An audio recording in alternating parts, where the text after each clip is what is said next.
our LSU. Boom! All night long. Yes.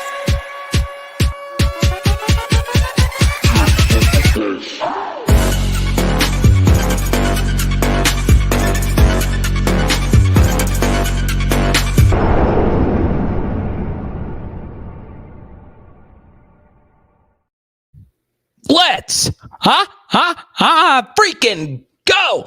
Your boy went viral today on Twitter, X, whatever you want to call it, because of the MEKHI WINGO clip that was heard around the world. I didn't think that tweet was going to go viral because, well, I just clipped it because I wanted to talk about it today on the show. And you will see it here in just a second. A relatively terse meeting with Matt House. Loaded show today. We've gotten some breaking news over the past 5 hours here. Brian Thomas Jr. made it official. He's going to the NFL draft. No real shock there. And then, of course, Charles Turner made his announcement to the NFL draft. We felt pretty good about BTJ. Also felt pretty good about Charles Turner when it was pretty clear that his Senior Bowl intentions was to go to Mobile and participate in the premier all-star game for NFL draft prospects. So obviously crazy day. So what I'm going to do, if you're listening to this via podcast, you could go to the Power Hour LSU YouTube page and see this for yourself. But I will play the clip just to start, just to make sure we are all on the same page. Great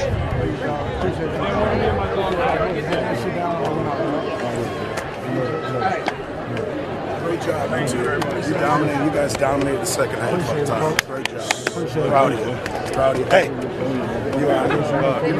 You're four. I can't see you. I took them shit off out of the game. I'm done with them. I took my shit off. I'm done with them. Hey, I'm telling you.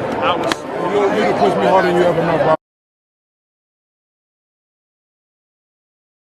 So we have our body language experts out there that took it as a slight to Matt House, that he had this very stoic look on his face. MEKHI WINGO tweeted out a graphic. He talked about a lot of different coaches outside of Brian Kelly and Eli Drinkowitz. And the only assistant he really didn't mention was Matt House. So take that for what it's worth. The bottom line is, whether you take that body language from those guys as something or nothing, understand this. Matt House was terrible. I thought he was better versus Wisconsin. I thought he called some good things and we didn't make good plays, but we cannot settle for mediocre defense at LSU. It's a slap in the face to the Tyrann Matthews, the Patrick Petersons, the Chief John Chavises, the Dave Arandas that have built this LSU defensive legacy into what it is today. The recently retired Corey Webster even spoke to the DBs before the season, and it didn't work, right? We cannot have this defensive bad play, and especially after watching the college football playoff, it's pretty clear that LSU would have been the number one seed and an undefeated team if they had any resemblance of a defense this year, okay? And look, it's just a simple truth, and it's not a hot take. A lot of people would feel it was a hot take. I would have loved to have seen LSU go up against Michigan. LSU versus Washington would have been an absolutely fun game because there's still people in the national media with the absolute wrong tape that Michael Penix should have won the Heisman Trophy over a guy who had better stats than every single Heisman Trophy winner who's ever existed. But that's not here nor there. The point still remains the same. Any decent LSU defense would have won the national championship this year, and we just had the worst we've ever had at this school. And that is saying something when Ed Orgeron changed everything after Dave Aranda left in 2019. So, look, I understand that tweet went viral, and I understand there's a lot of new followers. We've had a really good year, obviously, on PH, over 10K subs. We're still growing. I just always keep it a buck. I give you my honest opinions on everything, and that interaction did not change anything for me regarding Matt House. I am more disappointed, though, that MEKHI Wingo is going to the NFL because we desperately could have used him. He was Pro Football Focus's highest graded defender versus Wisconsin. I felt Mason Smith actually had a better game, but still, we're still going to have to wait to see what Mason Smith's going to do. He's got a tough decision coming up as well. So, look, I'll tell you this. If I was an LSU defensive player, I would want all my coaches back because you've had so much turnover with your coaches up to this point. And we do need to do a good job re-recruiting our players back. But the truth is, there needs to be a change at the LSU defensive coordinator position. And it's just tough for me to get there with running it back with Matt House. It's just tough. Yes, people have bad years, but my retort to that, and I've gotten messages and angry emails regarding this, and that's okay. It's part of the job. We're acting like Matt House was Dave Aranda the year before, and he wasn't. I mean, we were bad defensively versus Auburn. We had some big defensive plays versus Auburn, but we gave up 6.3 yards per play to a Robbie Ashford-led Auburn. Georgia ran us up and down the field. That's okay. Georgia was an all-time great team, but Texas A&M also ran us up and down the field. Okay. Yes, we had one of the best LSU defensive performances ever versus Bryce Young, and we held Bryce Young to under 50% completions. But still, outside of that, how many elite defensive performances did we have under Matt House in that season? We had some really good second half versus Ole Miss. But still, it's one of those things where I think a change is needed. So no matter what we talk about tonight, nothing is bigger than that decision that Brian Kelly's going to have to make, whether or not you want to bring back Matt House.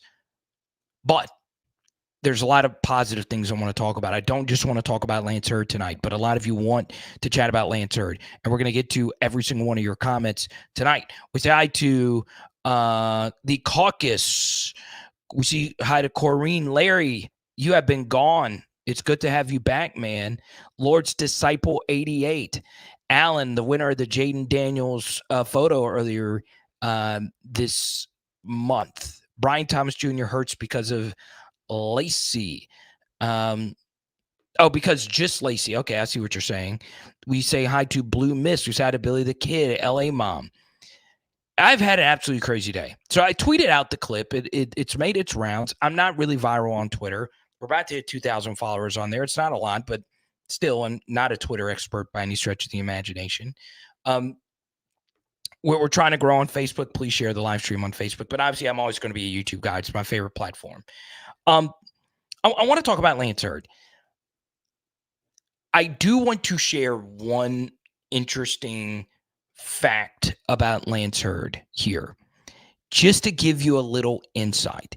Now, there have been a lot of people, and I mean a lot, that have reached out to me for my thoughts on Lance Hurd because we did a big interview with them before the season. Okay. I like Lance Hurd. I enjoyed my day with them. I have not really talked to him since that day. I'm just being honest. Okay. There are some players I do speak to, but I've not really spoken to Lance since that day. And I really enjoyed Lance Hurd. I do want to put you in his shoes just for a second. Obviously, he wants to play at LSU. He's from Louisiana. But let me give you a fact. Lance Hurd, who barely played this year, was an all-SEC offensive lineman. Okay? Did you know that when Lance Hurd put his name in the transfer portal today, he became the number one offensive tackle in the portal per On3 expert Clark Brooks. Now, you all have your opinions of Clark Brooks. I know Clark fairly well. We've texted back and forth a few times, and we've done a few radio segments together. He really knows ball. That's all there is to it. He's probably the best ball knower on that site, and that's saying something. There's some really talented people that work there. He has Lance Hurd as number one transfer portal tackle. Now, think about that. He's barely played. Lance Hurd has barely played at LSU, okay? And he is immediately the number one offensive tackle in the portal, all right? Now, what do we know about offensive tackle? It is a premium position. There is not an offensive down played with you not on the field, okay? And you're immediately the number one tackle in the portal. What does that tell you? That means he's going to start wherever he decides to go, unless he decides to come back to LSU. What does Lance Hurd know about his current situation at LSU? Well, he doesn't know if he's going to start next year. Emory Jones and Will Campbell are as good as it gets, basically, outside of a few other offensive tackles in the country. I think Will Campbell is the best tackle in the country, but I'm very biased. Number 55 for Washington is a really good player. Banks at Texas is a good player. But look, I just got to be real, man. Lance Hurd probably wants to go somewhere where he can for sure play. And wherever he's going to go, he is going to get a good check. Okay. I do feel market dynamics are at play here. And if you know entering the portal, you're the number one guy there, and you know you're going to have a lot of suitors, what would you do in that situation? Would you maintain your loyalty to LSU? He probably gets a good check to already to play at LSU. Or do you want to test a free market and go to where you want to go and for sure start wherever you're going to go? Because if they're going to sign a check for you to go to wherever you're going to go, they are for sure going to start you. Okay. So understand the situation as well, just a little bit. I understand that there's a lot of people out there saying, well, entitlement generation, he doesn't want to compete, and so on and so on and so on. Some of that is probably true. Some of that is probably true because when you signed on to play at LSU, you don't know if you're going to start with Will Campbell and Emory Jones being as good as they are. So you knew going into it that it was going to be a very competitive environment. But I understand it.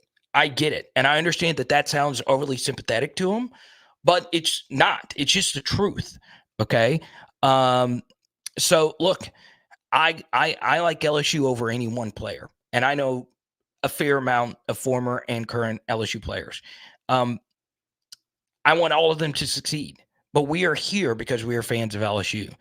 LSU football will move on. And if Lance decides to come back, it is huge.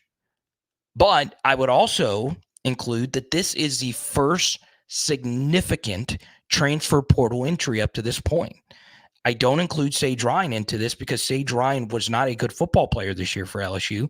I am glad he's back because he did some good things in this Wisconsin game. Okay. But at this point, Lance Hurd is by far the most talented player we've had enter the portal.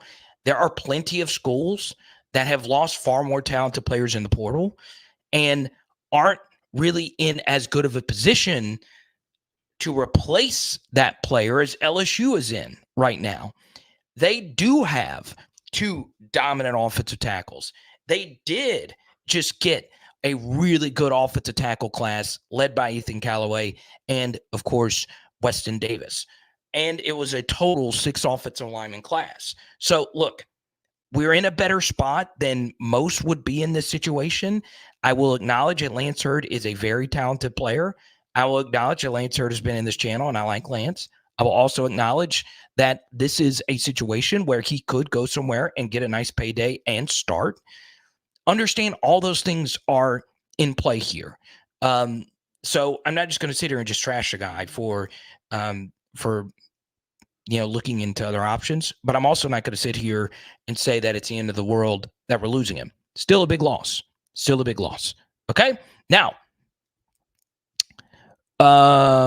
before we get into a few other comments, I do want to start with this one from a patron, the Caucus. I appreciate your patronage and supporting us. Go to the patreon.com/LSU football. You get my for sure hardcore objective grades on every single position group from yesterday's game versus Wisconsin. We're obviously going to discuss this game at length. Okay. What are my thoughts about Lance Hurd playing guard? I understand wanting to play your spot, but that guard role work for him? He is an offensive tackle. I don't really think he's a guard. I don't. And the truth is, Emory Jones is probably better served at guard than he is at tackle. I think his future is at guard instead of tackle.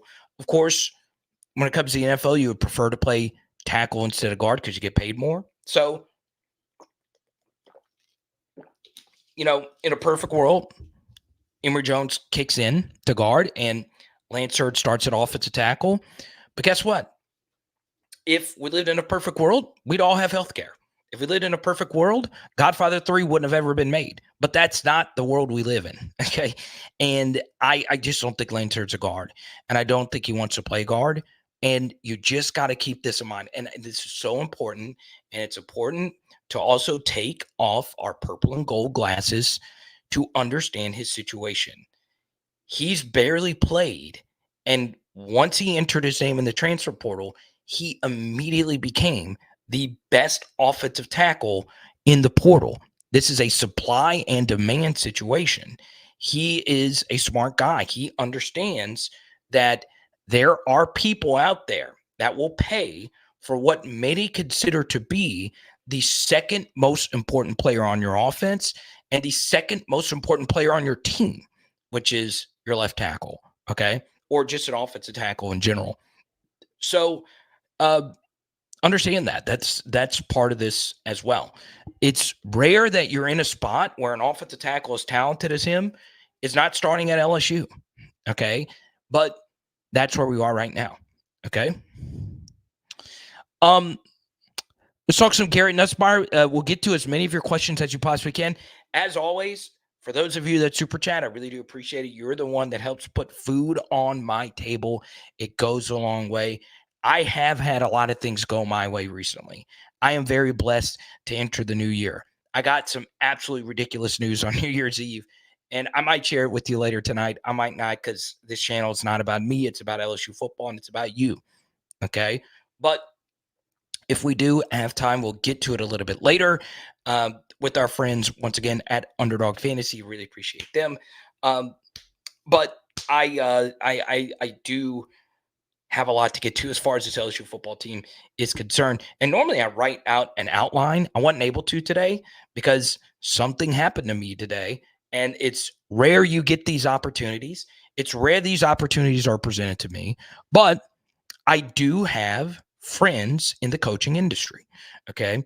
And we're going to get to Jordan Jefferson. He announced that, according to Jason here, that he has entered the NFL draft. A lot of these entries are happening while I go live. Right before this live stream began, Charles Turner dropped his graphic. So if you guys can verify that for me and let me know if other guys are entering, because I'm focused in on you, okay? Now, I want to share a Garrett Nussmeier story here today. I was at home today and got a phone call, and it was a buddy of mine in the coaching industry who is a professional play caller in Europe. Okay, it's not NFL Europe, it's not anything crazy, but he is a professional play caller and quarterback coach. Okay, and he was in town, and he said, "Hey, can I come over, come hang, and talk ball?" So I was like, "Okay, cool." I obviously wanted to do a film study. I have pushed the film study for the LSU Wisconsin game to Sunday night. All right, that's what we normally do film study. It'll be on Sunday night. Okay, so I had him over and we discussed Garrett Nussmeier, broke down some clips. He showed me some things with his offensive schemes, and he got my opinion on some of it, which was cool. Never thought that would happen, but that's cool. And we watched Garrett Nussmeier. We also watched Nico for Tennessee because I'm a big Nico fan, and I wanted someone smarter than me to break Nico down to make sure I'm not gassing him up too much. But obviously we talked Garrett Nussmeier, and he loves Garrett Nussmeier. And, you know, he broke some things down for me that I'm going to share in the film study on Sunday. And I keep going back to this with Garrett Nussmeier's ability to get people lined up with the game on the line. I go back to that one thing that just kept standing out to me. The final touchdown to BTJ was a situation where Garrett, with the play clock running out, got us in the right spot. So think about a QB who would normally be in his first start. A coach would have to burn a timeout with the play clock going down because we were close. We don't want to lose 5 yards in the red zone. Losing 5 yards in the red zone is bad, right? So we didn't have to burn a timeout. Garrett got everybody lined up and threw a very tough pass. It was open, but he threw it was also tough because, you know, BTJ got hit right when he caught it. But it was there. It's a throw he should make. But you got to think about the time, the situation. It's your first start. You really want to win, really want to impress everyone. And it was that one thing that stood out to this guy that I met with today. Okay. And I just always go back to those intangibles, man. Those intangibles count for something to me. Might not count anything for you. It does for me. And that's really what has stood out to me. I knew Garrett Nussmeier could throw a deep pass to BTJ. A lot of people could throw a deep pass to BTJ. I knew Garrett Nussmeier could hit Chris Hilton a few times. We knew that.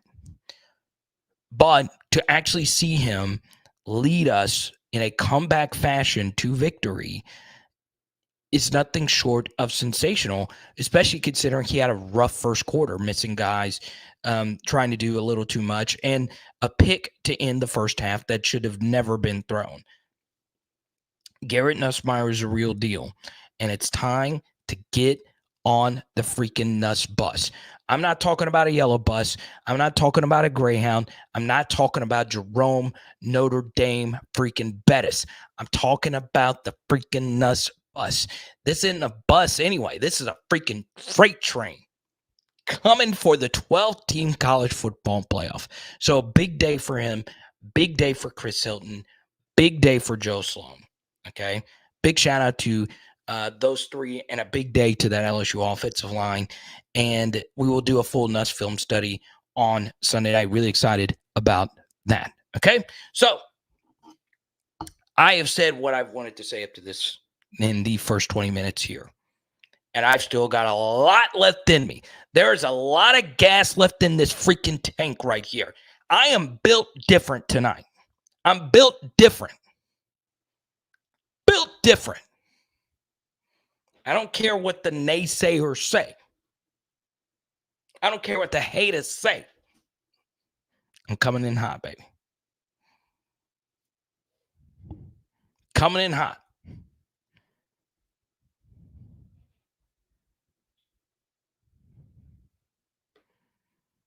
Justin, I'm worried about the Nuss bus. I do think Colin Hurley's going to be great, and I think Bryce Underwood's going to commit.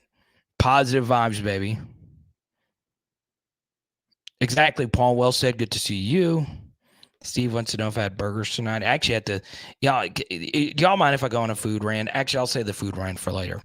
An American institution is just dying right in front of our eyes. And I freaking love this American institution. And it's an American institution. Okay. Welcome to the channel, Chad. Look at Chad's got the beard. He's got the tattoos, got the soul patch going on. He's got one of those derbies on. Welcome to the channel, Chad. Looking like he's ready to enjoy an ice cold craft IPA. Good to see you, man. Jerwin, what's up, brother? Lots of smart people in here.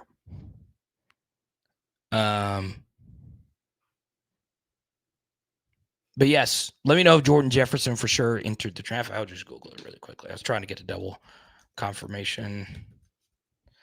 All right. He has declared for the draft, and that actually happened right when I started. Okay. So Jordan Jefferson gone, MEKHI and WINGO gone. Will Mason Smith come back? I don't know. It's tough. Your peers are leaving.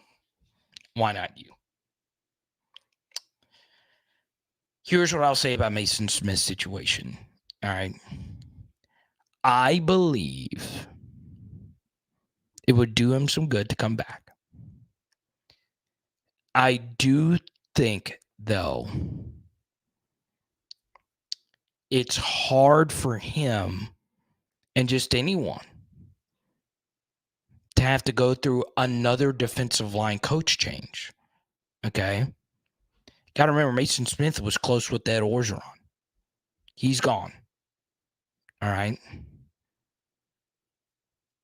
Then, you got Brian Kelly and got Andre Carter.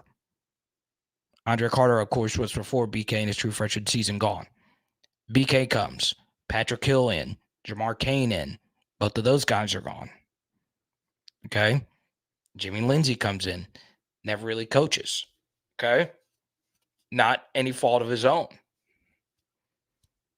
It's a tough situation to be in, especially when you've seen your name on first-round mock drafts before the season began. Okay? So, look, it's going to be a difficult decision for anyone in a spot. we do need defensive tackles, though, right? You can feel as good as you could feel about Dominic McKinley and Sean Washington, and obviously Jacoby and Guillory will be back, and Jacoby and Guillory will likely start next year. They need defensive tackle help. LSU needs defensive tackle help. They do. Okay.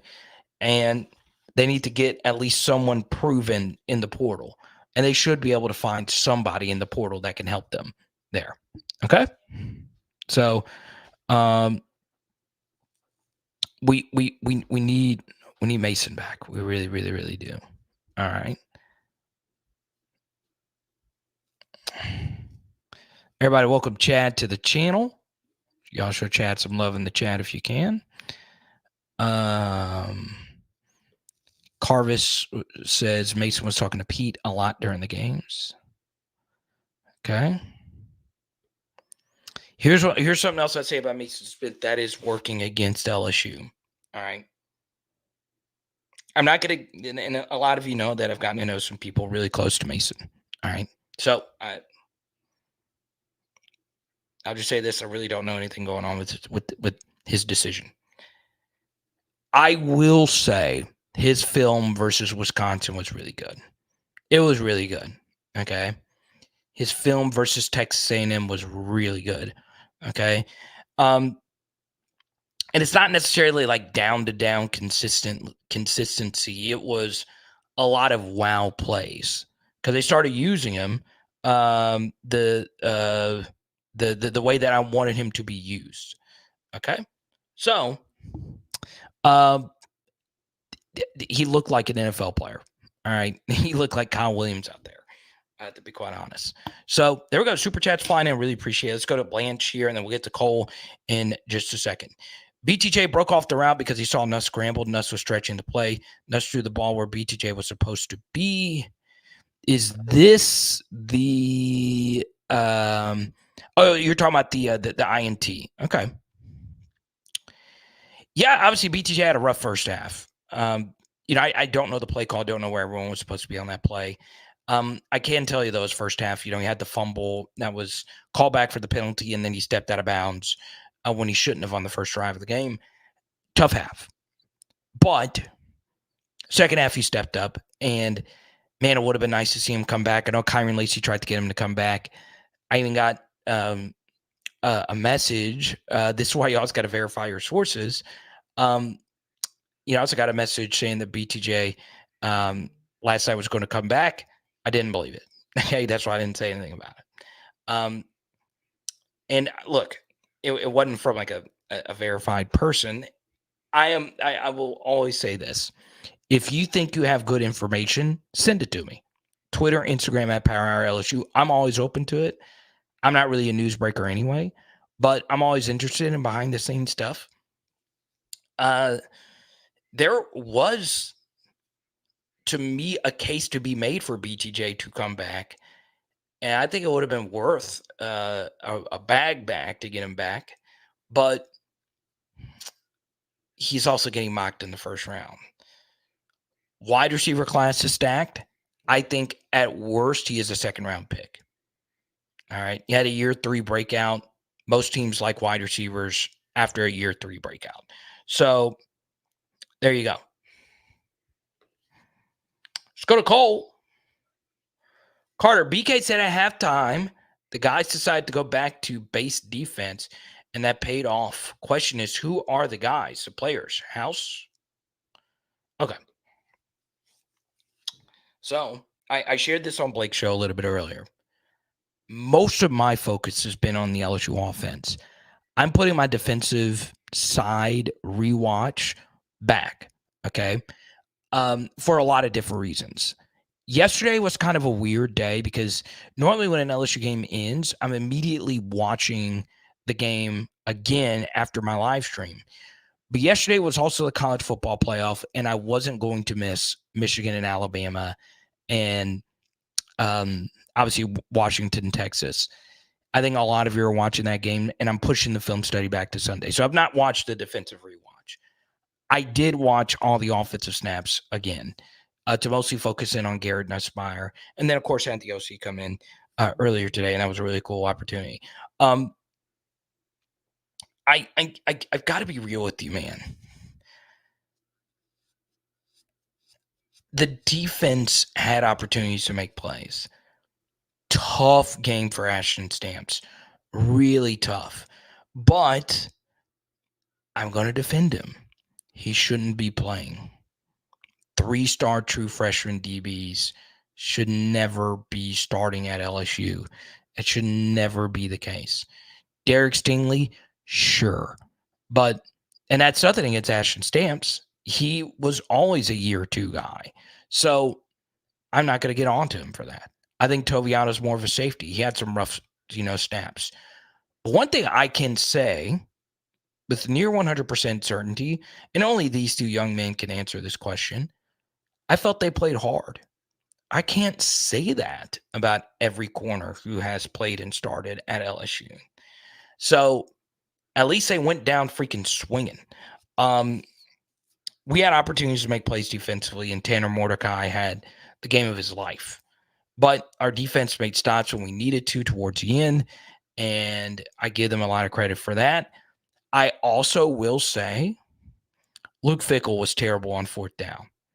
If I'm going up against a bad defense and a good offense, I want to be super aggressive on 4th down, right? Because you're going up against a bad defense, especially one that's shown the propensity to jump off sides. So at least hard count it, okay? I thought Fickell was terrible on the 4th down decisions, which helped us with our stops. I like that. You want to punt and give the football back to our offense, which is significantly better on that side of the football? Sure. Okay? Sure. And one more thing about Ashton Stamps. He did tweet this out earlier today, and I understand that players don't ever like to use this as excuses. Most so it'll be Jaden Daniels hated to use this as an excuse. But Ashton Stamps did say something about a surgery he was about to have. Okay? Now, really think about this situation. A 3-star DB as a true freshman playing hurt. That lets you know the status of our defensive back room. All right? It's unacceptable where we are right now, and we can't stand for that. You're an LSU fan. Sure, you're not a coach. Sure, you're not a player or a staff or anything like that. But you're a fan of LSU football. This is the premier destination for defensive talent. Premier. Our brand identity was built on the back of defenses. Okay? Can't have this. Just can't have this. And it starts at the top with the defensive coordinator. And to a certain degree, Brian Kelly. He's got to make a change. Got to. All right?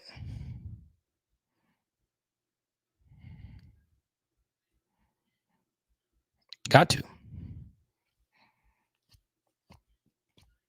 All right? But then again, Ashton Stamps, if he was sitting right here, a true competitor and a player, doesn't want any type of struggle to be chalked up to injury. But it is part of the conversation. We should never be relying on hurt true freshman 3-star DBs. Okay? But that's why you got to have depth, man. You do. All right? Denver Harris was a total bust and couldn't keep his act together off the field. Deuce Chestnut, total bust. We were down to Zy Alexander. All right. LaTerrence Welsh had some good moments. Just wasn't it. Okay. And Stamps, it was hurt a good portion of the season. So I can't wait to see what year 2 is going to be in store for him and see him grow from these opportunities. I also think Javian Toviano needs to play a different position. But if we can't get anything better at corner, especially with Jordan Gilbert coming in at safety, we're going to probably need him to play corner. I also think Major Burns did some really good things yesterday. he also was not great in some spots as well. So we need a lot of defensive talent coming in. Now, what I would say to the whole defensive scheme question, and this is very important, and I want you to really focus in right now. All right. You know, one thing I loved about the 2024 class, and obviously the whole tenor of this class really changed with the Dominic McKinley thing, right? Because it catapulted LSU back in that top 5, top 7 region. And if Terry Bussey commits, it's going to make it even better. But I'll tell you this, I think Dominic McKinley is a very talented player. He's a very gifted player. I didn't, see him as a true, unreal 5-star talent. And that's okay. I still think he's a top 100 4-star level player, right? With really great traits. All right. And that was a guy that you really needed to land, especially considering these really good players, Jordan Jefferson and MEKHI WINGO. Jordan Jefferson had some really good games this year. Cole Kubelik loves him some Jordan Jefferson. You really needed someone that could step in and play right away. And McKinley's going to get a shot.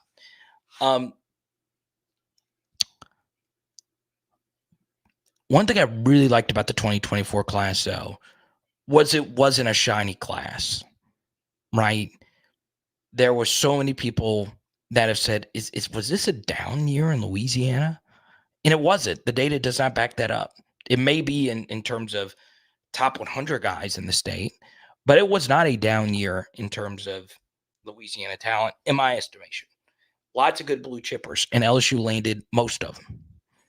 Kylan Billion had a really good day today at the All-American camps. Let me include one thing about the 2024 crop. If you're a defensive player and you are signed to LSU for the class of 2024, there has never, and I mean ever, in the history of this program, been an opportunity for true freshmen to start at all 3 levels of the defense. Okay? Brian Kelly has already made it known that this portal class is not going to be as big as it was in years past. And this class just saw the defense have one of its worst years in the history of LSU football. If you are a defensive recruit, you are in the best spot you possibly could be in. Playing time is there. And it doesn't matter if you are a 5-star like a Dominic McKinley, or it doesn't matter if you're a 3-star like a PJ Woodland. There is plenty of playing time to go around. Okay? Plenty. So, look, Terry Bussey, if defense is in his future, he's obviously a freak. He's also a really good basketball player, apparently. You're telling Terry Bussey, hey, dude, what are you doing? It's your shot. You can play big time snaps on defense year one. He probably could on offense too. He's really special.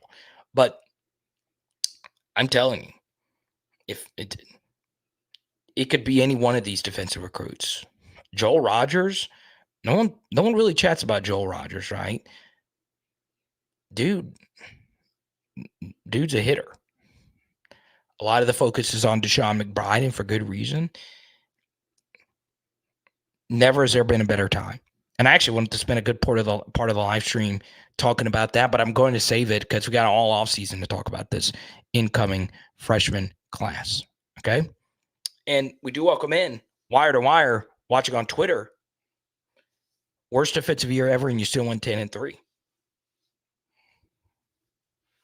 All right. Caucus is a big Juwan Johnson guy. What's up, Sibs? Good to see you. Congrats, man. On the great season for Texas. I know you. I know it was a tough loss. This is a really good question, Jared Carter. It's JD5 playing in the Senior Bowl. All right, so let's have a Senior Bowl discussion here with Jaden. We do have a lot of viewers in Mobile, and if Jaden is playing in the Senior Bowl, I really do want to go. Okay, LSU is going to have a lot of representation at the Senior Bowl, especially considering juniors are able to go. So, Yeah. I mean, so Jaden got a Senior Bowl invite, and the clips were tweeted out and all that stuff. I am not sure if he's going to play in the Senior Bowl. I think a Senior Bowl quarterback plays in the Senior Bowl if you're not a guaranteed first rounder. The NFL is a copycat league. Jaden Daniels is being compared to Lamar Jackson. Okay. Who has been the best quarterback in the NFL this season? It's been Lamar Jackson. You can make a case for Dak. You can make a case for Josh Allen. You can make a case for Brock Purdy. But Lamar Jackson's been the best quarterback in the NFL. Okay. The NFL's a copycat league. Jaden is the closest thing we've seen to Lamar Jackson. I think a lot of teams are considering flipping their entire offensive staff and just building like the Ravens have built around Lamar, especially if they win the Super Bowl. If the Ravens win the Super Bowl, Jaden's stock goes up, okay, to the point where I could see a world where he goes number one. I'm serious. So if that's the case, you're not going to see him work out and actually play in these games because there's nothing for him to gain, only for him to lose. Because the thing is, at the Senior Bowl, he's not going to be throwing to receivers as good as he had at LSU. Because BTJ won't play in the Senior Bowl. Marvin Harrison won't play in the Senior Bowl. And sure as hell, Malik Neighbors ain't going to play in the Senior Bowl. Because they're juniors. Even though juniors can go to the Senior Bowl now, which is kind of weird. But I just don't think he's going to participate. I just don't. The only thing I want to see Jaden Daniels do is run the 40-yard dash. I am dying to know how fast he can run in a 40-yard dash. I know we have mile-per-hour data and all that stuff. I am very curious to see if Jaden Daniels, like he wouldn't train for the 40 obviously as much as, let's say, a Justin Jefferson would. But I am curious to see if he can run in that 4.38 range that Justin and Jamar ran at LSU's Pro Day. And, of course, Pro Day times are better than the NFL Combine times. But I am curious to see Jaden break every 40-yard dash record because I do think he is the fastest quarterback I've ever seen. All right?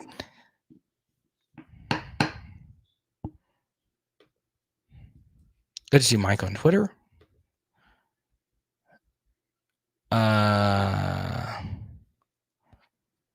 Todd, okay, Todd, I'm telling you right now, Todd.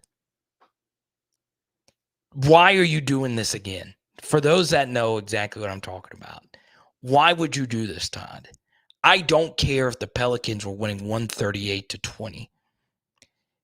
Todd, you're the kiss of death when it comes to freaking the Pelicans. Don't tweet that crap out, bro. What are you doing? My parents are at the game, and I don't want them to see the worst collapse in NBA history. Now it's for sure going to happen since Todd did that. And you just ruined my flow. I just want to focus in on LSU. I didn't want to look at the Pelicans game. Todd, why would you do that, bro? I'm serious. Why would you do that? Oh my goodness, dude, you are. I'm telling you, you did just light me up. Like, why? I don't care how much they're up. Shut it. Freaking shut it. Okay?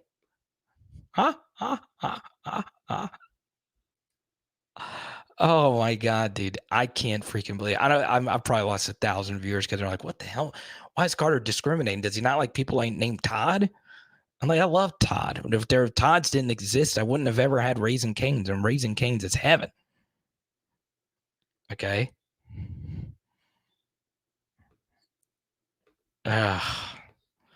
Esteban thinks it's block worthy. So for those that don't know, Todd, a few weeks ago, I'm locked in, doing my LSU crap. Okay. Todd says, "Oh look, the Pelicans are winning by 4 points with 25 seconds left, and they freaking blew it."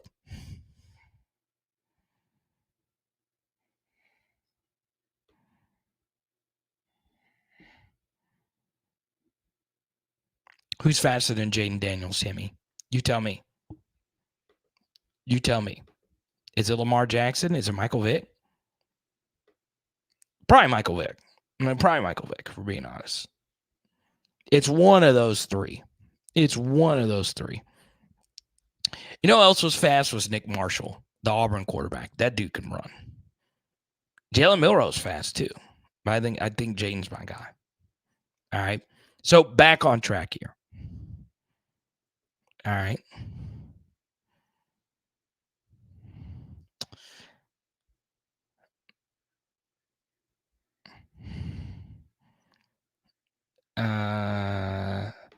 Dorian Thompson-Robinson? Yeah, I don't think he's in that class of speed, but DTR can roll too. If I'm missing someone, you guys let me know. Now, coming up right after this quick message, another LSU player has apparently hit the portal. PHL Nation. Oh, yeah, baby. You know about Louisiana Controls. They've been showing us love throughout this college football season, and I'm looking for you to do the same when it comes to your energy management commercial HVAC needs. It is all with our buddies who have been doing this for over 40 years. Yes, that is 4 decades. You know this Louisiana weather gets crazy. Go to LouisianaControls.com or call 225-924-4990, baby. Let's go. All right, so Shaz Preston is in the portal. Alabama receiver, okay? Top 100 recruit from the state of Louisiana, all right? And obviously LSU wanted him. He went to St. James High School. And obviously that's where Savion Jones went. That's where current LSU wide receiver Kai Prian is from, okay? And look, Shaz Preston has not really played in Alabama. Okay. He's not really played. That doesn't mean he can't play. It is hard to play wide receiver at any Power 5 institution, much less Alabama. Okay. And LSU brought in Aaron Anderson from Alabama. And I do think there will be some interest with Shaz Preston coming back to LSU. All right. But I will tell you this. All right. I mentioned earlier that I was able to hang with an OC, and this was the biggest thing he told me. All right. If he had to choose between scouting a player who has high recruiting pedigree at a major Division I university versus a non-Power 5 receiver with some experience and some production, he's going to go with the non-Power 5 guy every time because he has some film. All right. Shaz Preston has close to none. All right. So I understand that top 100 Louisiana recruit, a guy that LSU really wanted, but I do want to include one thing. At the time, I really wanted LSU to go get Shaz Preston because that was a guy that they wanted. I missed on evaluations. That's perfectly fine. The only wide receiver I liked in that crop was Xavier Thomas. Okay. They were all a part of the same recruiting class. Let me make sure with that. I will make sure we got another super chat coming in. All right. And if I remember correctly, I forget a lot of things, right? And Xavier Thomas was a 4-star in the state of Louisiana. Okay. Let me just make sure. I'm pretty sure Shaz Preston was in that recruiting class with Kendrick Law and Aaron Anderson. Okay. And he was. All right. So Xavier was the only wide receiver that I was just like, God, I would go after him. And Kendrick Law played a lot for Alabama in the in the Rose Bowl. He didn't really do a whole lot. He didn't really do a whole lot this season. And thus far, Zamian Thomas has been the best receiver out of any of them. And we got him coming in, okay? I think to play wide receiver at LSU, to transfer somebody in, I would lean towards guys that have actually produced. But if LSU wants to go get Chaz Preston and bring him in because he was, a top 100 recruit, go get him. Okay? Go get him. But right now, that's not somebody that I would put on the high priority list. Okay? Let's go to Tommy with the Super Chat. Appreciate it, Tommy. He's got a Super Bowl ring on. That's big time. At least I'm thinking that's a Super Bowl ring. Wish our DBs hit like Michigan's. We need to emphasize tackling drills this offseason. Okay. I was actually going to save this for later.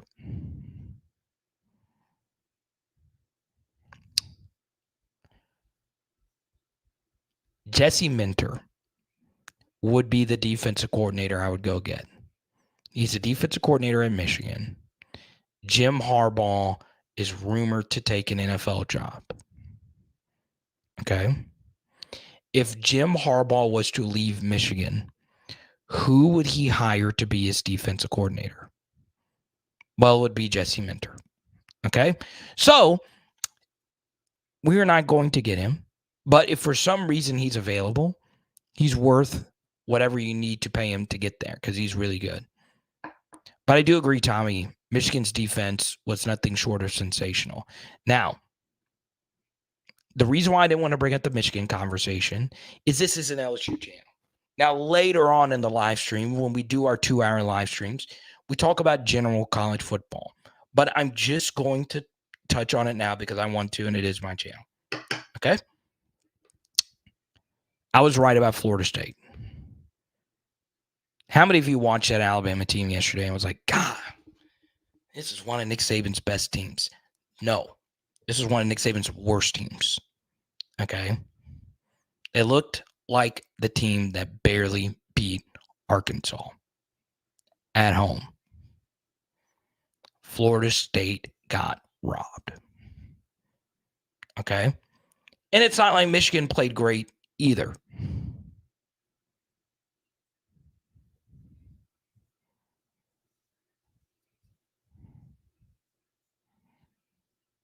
So, take that for what it's worth.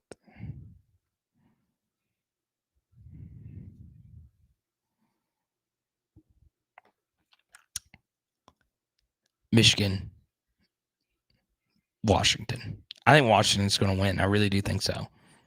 I think Kalen DeBoer is the best coach in college football right now. Of course, it's Nick, and of course, it's Kirby, and of course, BK, because those guys have accomplished way more than Kalen DeBoer has accomplished. But what Kalen DeBoer is doing, if he wins a national championship with Washington, will be one of the greatest feats in the history of sports. All right? I really do mean that. Going undefeated with what Washington has when talent matters more in college football than any other major sport that we probably cover. I'll go one step further. Georgia's obliterating everybody in that playoff field. They are. For some reason, Nick just has Kirby's number. And the number of the freaking replay official on that Isaiah Bond catch. Okay. But I'll save the Florida State conversation for a little bit later. Now, we do go to this. I need someone to confirm this. Cortland is, if Cortland actually had a face avatar, I would believe this news that Caden Salter is in the portal. So if someone can confirm that for me, please do so. Because obviously I would be very interested if I was in LSU because I got their QB. But Caden Salter is going to be the most coveted portal asset out there. And I think low-key he's got a shot to be the first quarterback drafted next season. Part of me thinks, what does he really have to gain by going into the portal when he can light it up at Liberty next year and Joe Flacco his way to the first round, playing bad competition. Hell, we saw another Liberty quarterback go in the first round. Well, no, Malik Willis fell quite a bit, so maybe that's why he's going elsewhere.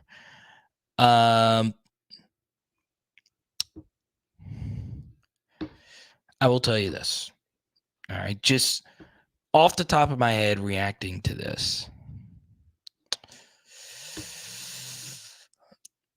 Okay, I'll just let you know he's probably going to go to Auburn. Because obviously his college coach at Liberty is now the coach at Auburn. Now, he wasn't the coach of Caden Salter this year, but Auburn didn't have great quarterback play. I think Auburn would be where he would go. The good news is we don't play Auburn next year. So we wouldn't play him. We wouldn't have to worry about him unless we met him in the SEC championship game, which is unlikely. But Caden Salter can play. He can really play. All right. If I were him, I'd look at Florida State, but I think they already got DJ Uiagalelei. All right.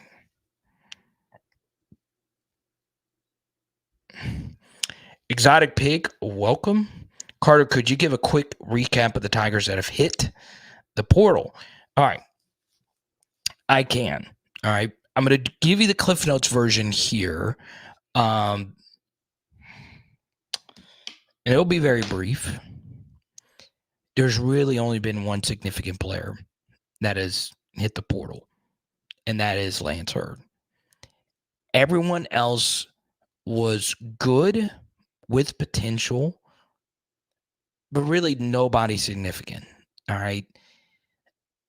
Honestly, I know this might be unpopular. I think Jackson Howard is probably the guy that I think had the potential to be something. He's actually going to Wisconsin of all places. But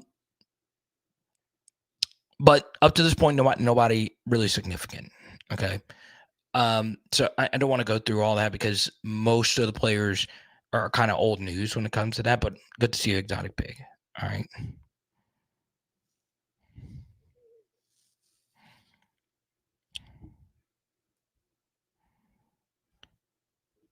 Brash, what's up, bro?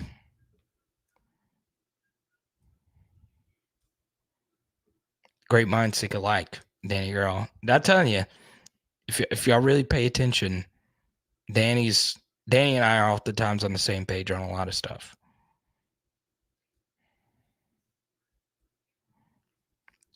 That's true, Carr. This is a good point. And I know Bama fans always bring this up for the national championship game. What if Jamison Williams was healthy?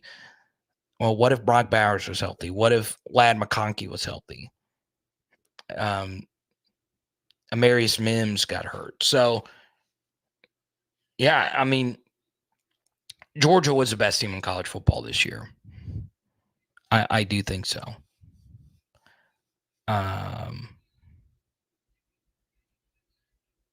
But what did I say about Jackson Howard?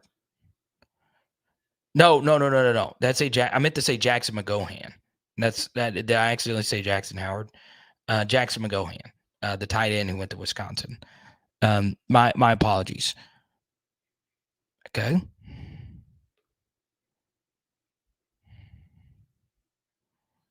Of course, I turned this into a Florida State debate.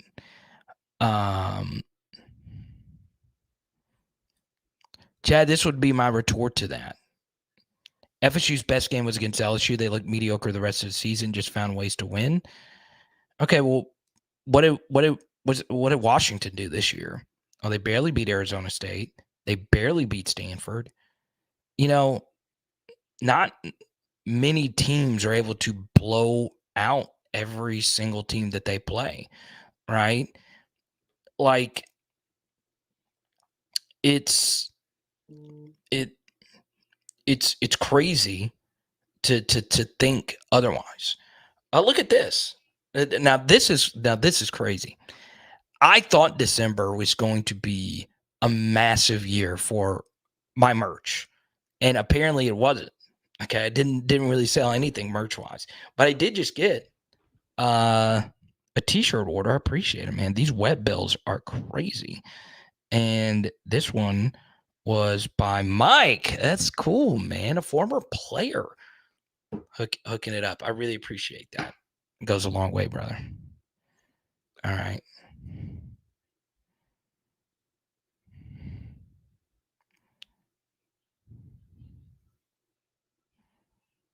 No, Jackson Howard. No, I meant to say Jackson McGohan. My apologies. We talked about Jackson Howard a lot. Jackson had a tough game versus Wisconsin.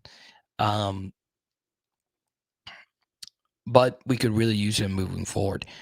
One thing that's very interesting about Jackson Howard, when I watched him, okay, now this is just me, all right. I kind of liked him as a tight end. I'm serious. Like his tight end stuff was actually really good, and I thought it was actually a little bit better than his defensive stuff. I'm very interested in him as a tight end. I know we're kind of loaded there, but offensively, he also played some quarterback in high school, and obviously he's not a QB, but I'm open. I'm just saying I'm open for him to try offense. We did it with Perk this weekend, so why not? Okay.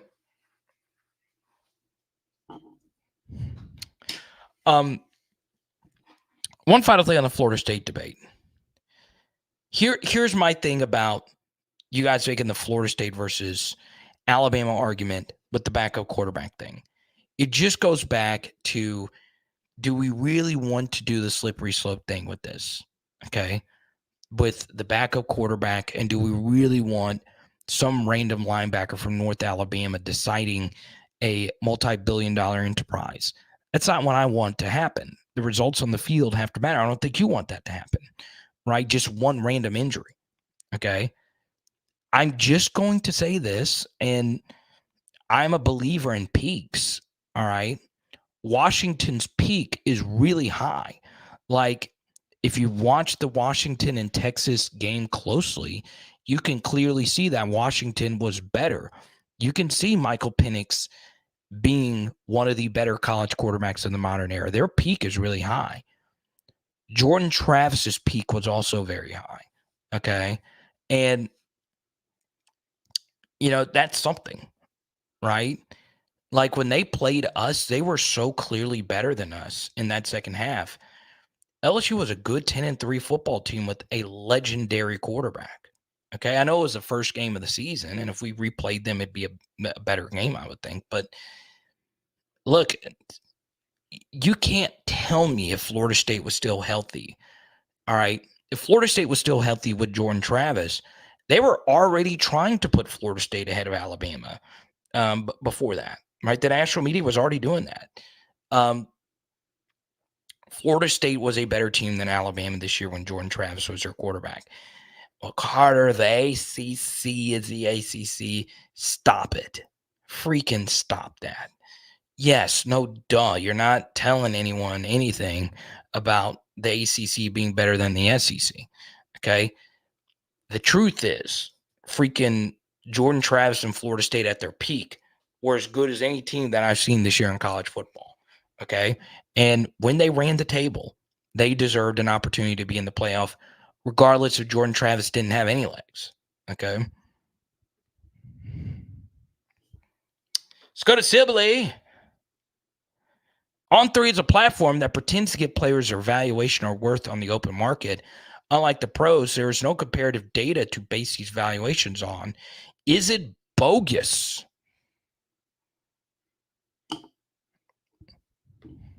Okay.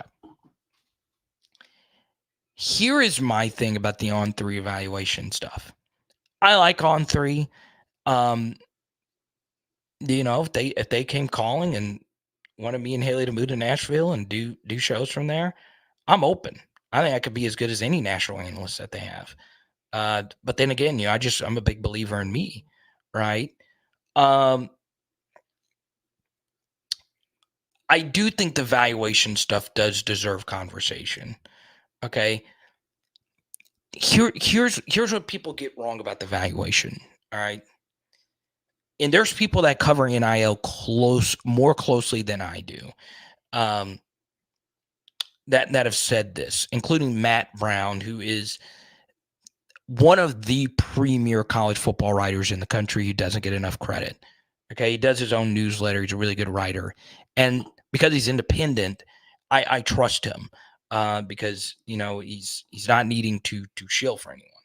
Okay, he said a tweet the other day that was pretty chilling, that he feels that closer to zero than not close to zero than people would probably think. Athletes have true name, image, and likeness value. All right, what do I mean by that? I'm not saying that they're worthless. I'm not saying that athletes shouldn't have the right to start their own YouTube channel or sponsor the local rib hut or whatever. But a sponsorship with the local rib hut doesn't pay you $50,000 a year. Okay, it's just how it is, right? You're not going to give the rib hut $50,000 worth of business, right? For them to just break even on that deal. Okay. So these valuations aren't really name, image, and likeness valuations. I feel they're market evaluations for your value to the team based on your talent. Okay. In other words, what is a deserving salary for your business? Okay. Let's use Lance Hurd as a perfect example. If he chooses to not come back to LSU, he's going to go somewhere and make a lot of money, all right, and play because he's really gifted. I like Lance a lot. Get it? Lance a lot. Yeah. Anyway, Lance has been on the channel.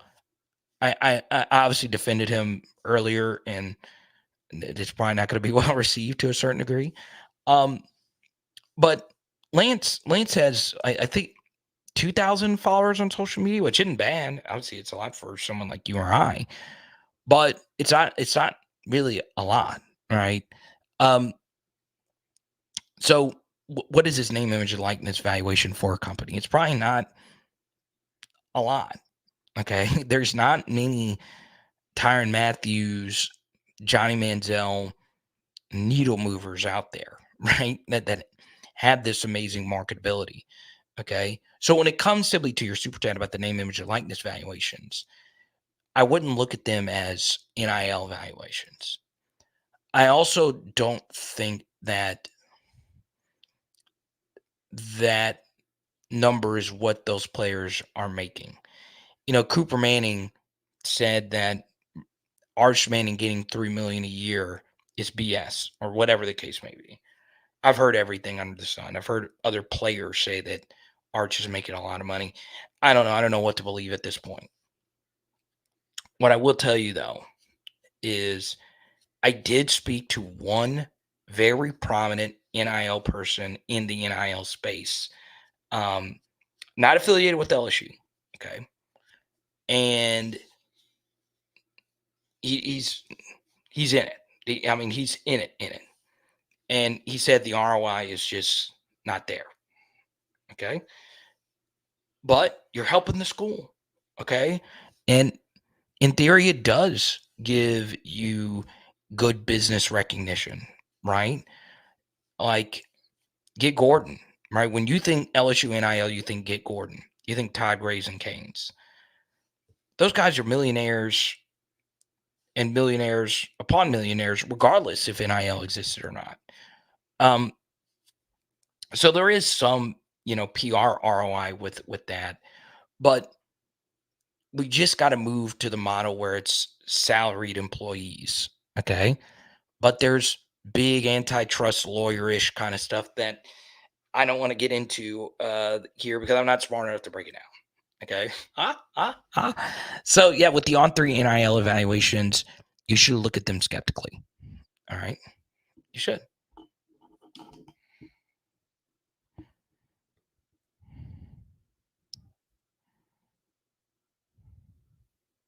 All right. Jared, thank you for the super chat. Appreciate you. Okay.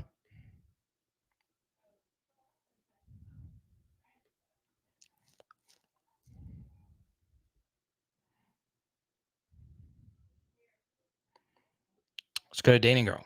Why is everyone tiptoeing around Perkins? We call it the defense, but Perkins had a tough game against Wisconsin, and no one has mentioned it. Yeah, so and this isn't me copping out of this question, Danny. I've not done my defensive rewatch. I shared why a little bit earlier. I'm not sure if you were there. I've only done really an offensive rewatch because of my circumstances today. So I won't go too deep into who really had a great game and who didn't. But it's obviously clear that Wingo had a big game and Mason Smith had a big game because they made the big plays at the end.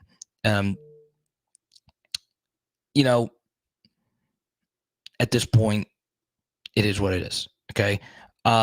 So on Sunday, I will be as brutally honest about this defense for the Sunday night film study. But I'm not giving Harold Perkins a pass. He did score a rushing touchdown, which obviously is really good. So I will obviously go give it a watch. Okay. Now,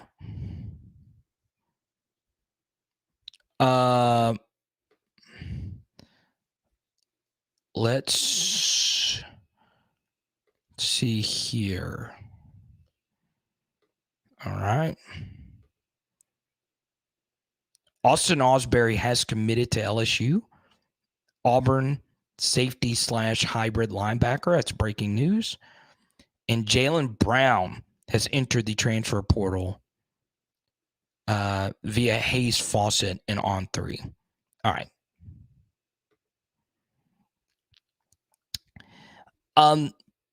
The Osbury thing is actually really shocking to me.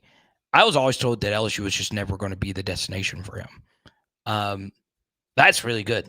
All right. I've not been able to watch any Austin Osbury at this point, so I'm not going to tell you if it's a home run. I really don't know what all he did this year for Auburn. But I like the Auburn secondary. Jalen Simpson was really good for them.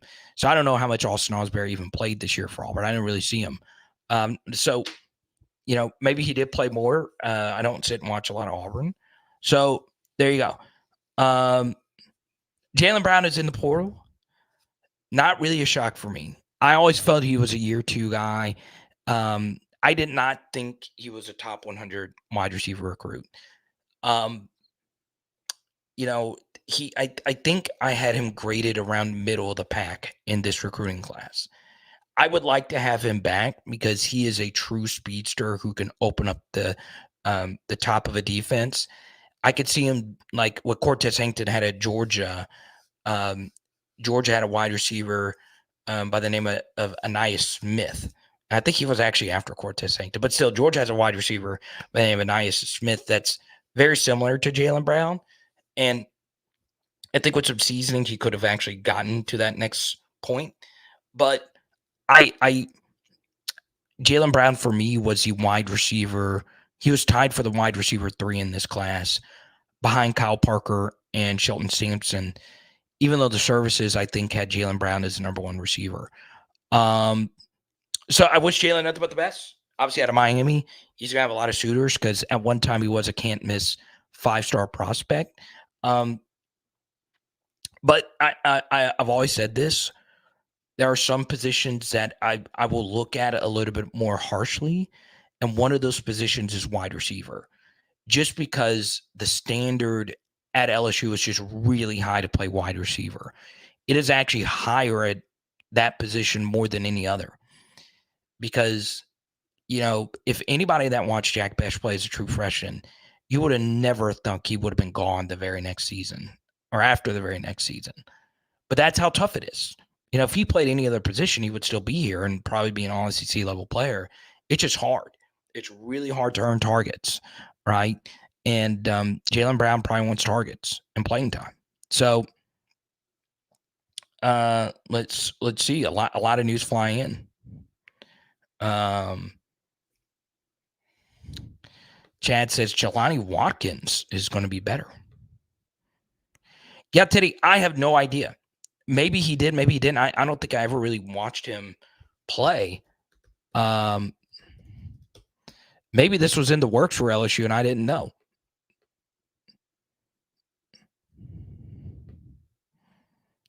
So Austin Osbury has 2 career tackles per ESPN. Maybe that's injury related. I really, really, really don't know. So there you go. I don't cover Auburn, but I'm open. I'm open.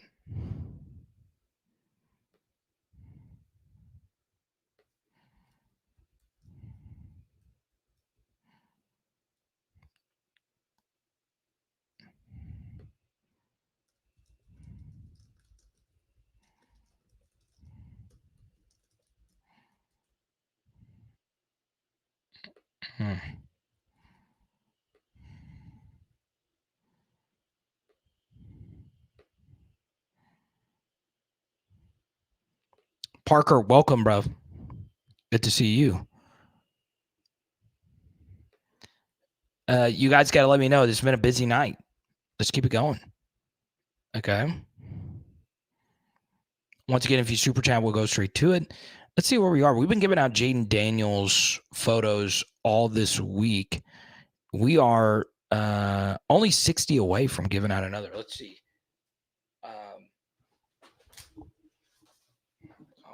Let me find something here.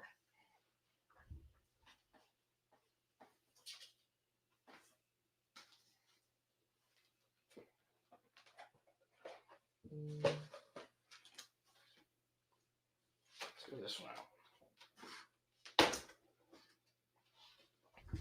Look at this. We'll get this one out tonight if we get to a hundo.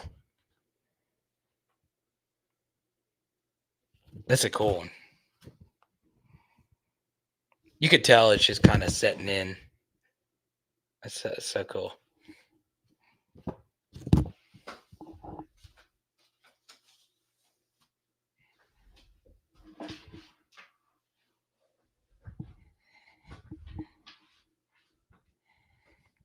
Scudorobi, 1969 super chat again. The year of my birth. How did you know that?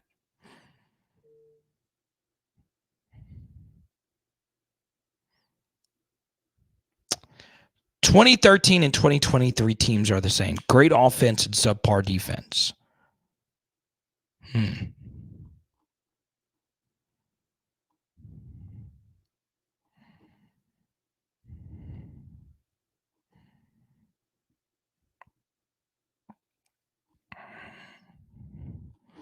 Let me go back to 2013 LSU.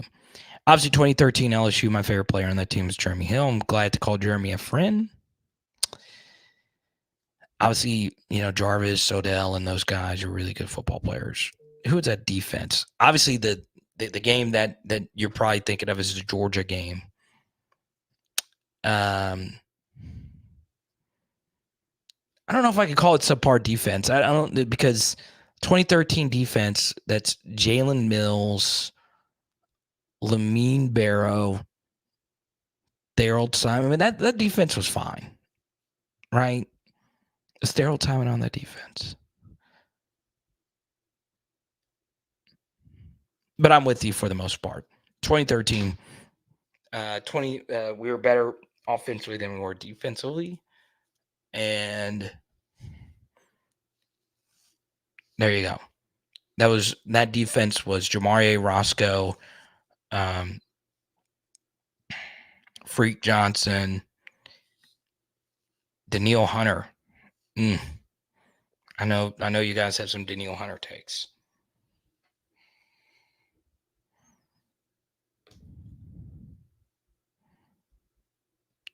Where do I get all this merch from? Todd, I'm a collector. I'm very lucky that I have donors that actually send it to me to give out on the channel. Okay. Some of these donors, and I'm glad you brought this up, Todd,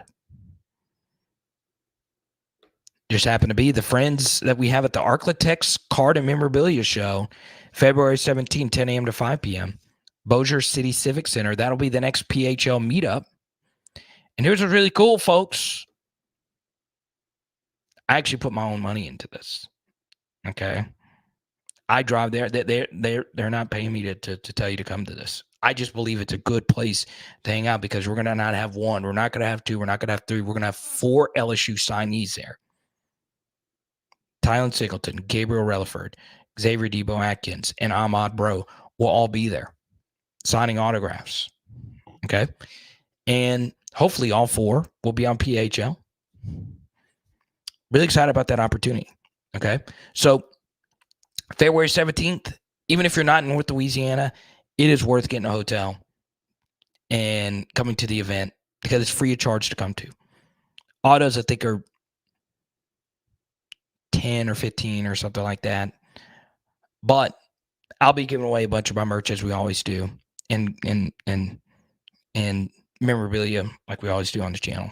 So there you go. Let's keep it going.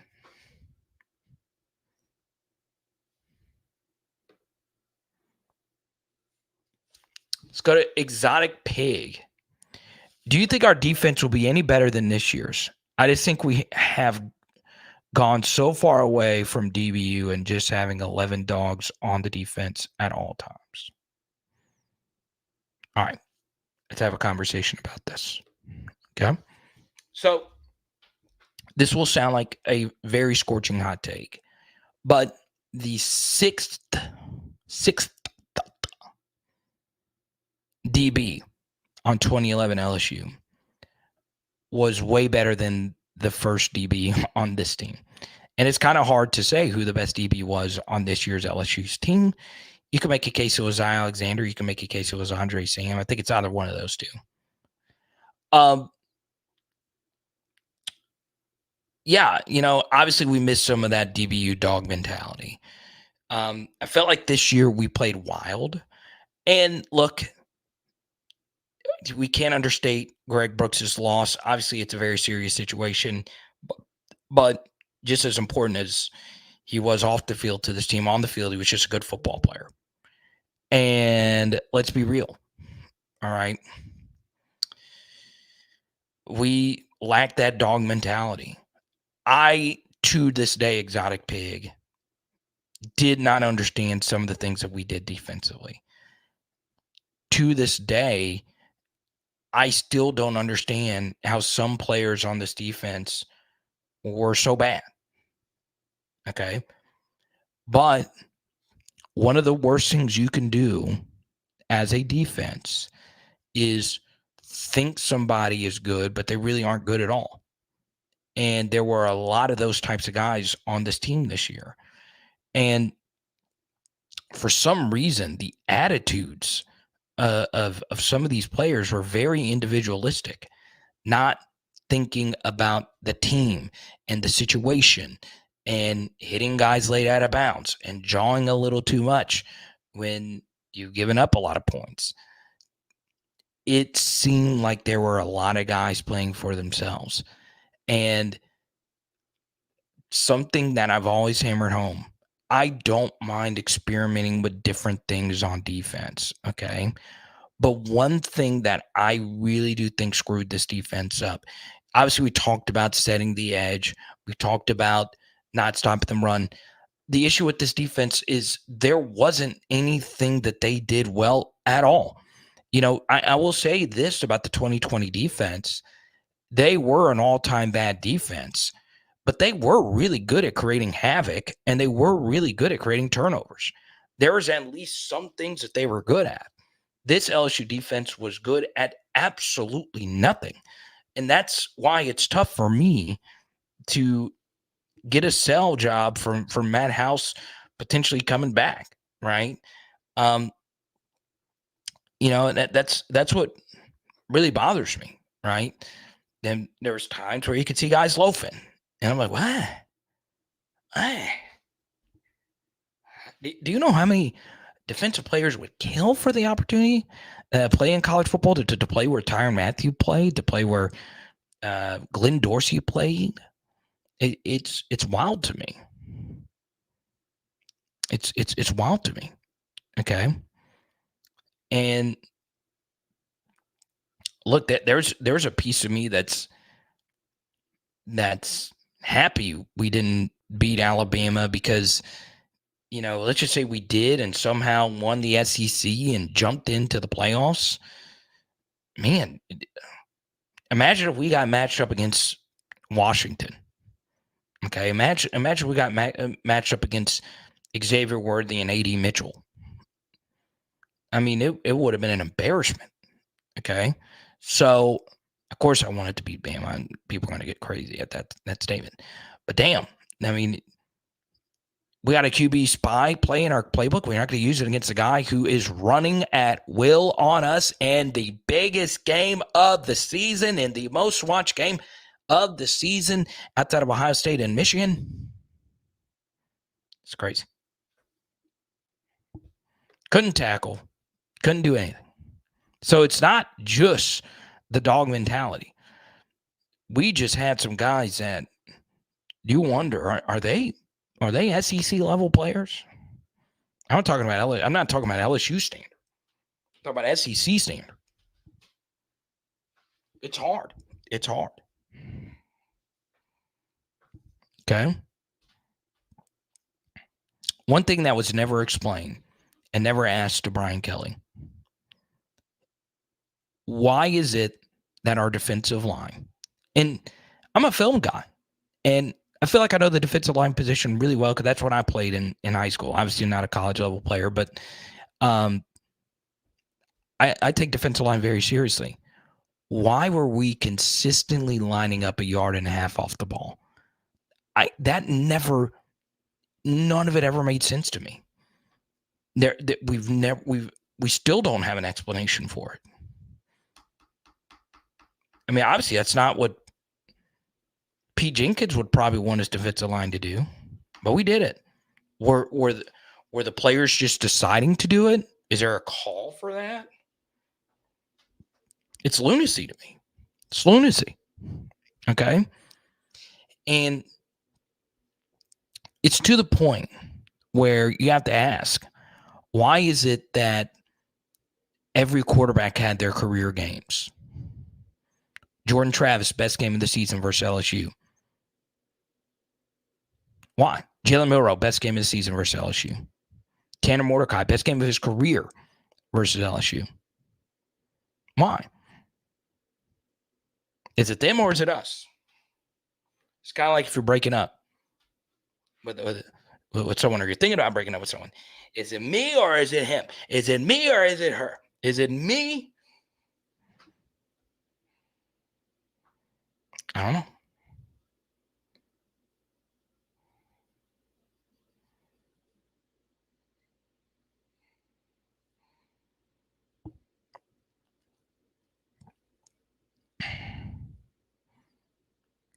Edward O says defense won us 4 games in 2022.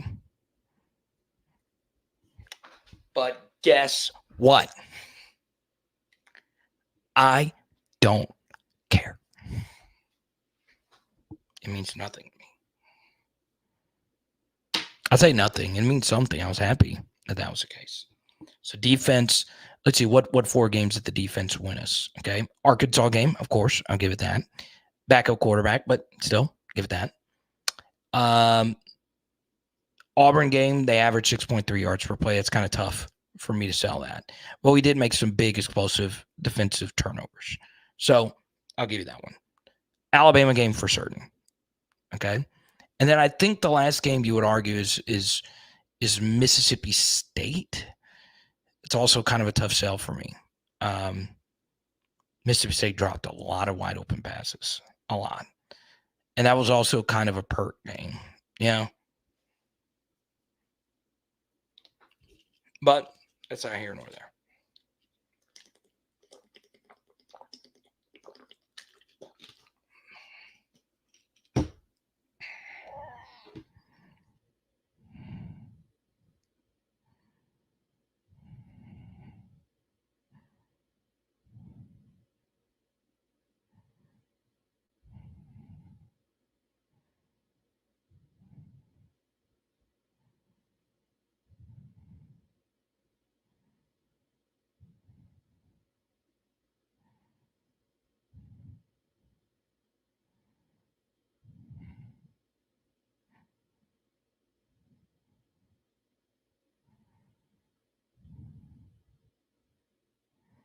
Crazy day, y'all.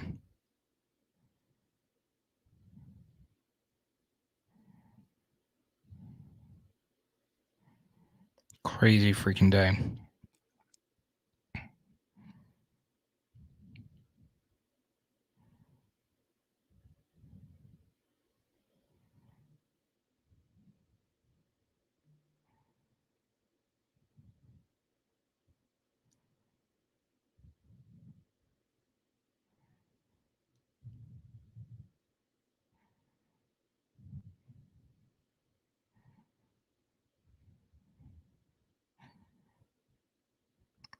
Austin Osbury. Okay. Looks like Jair Brown, the transfer from Ohio State, is about to commit as well. He's from New Orleans. I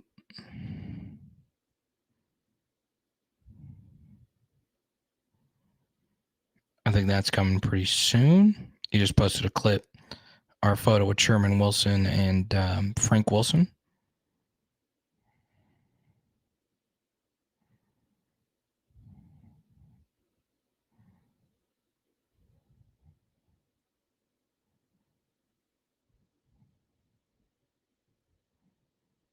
Okay.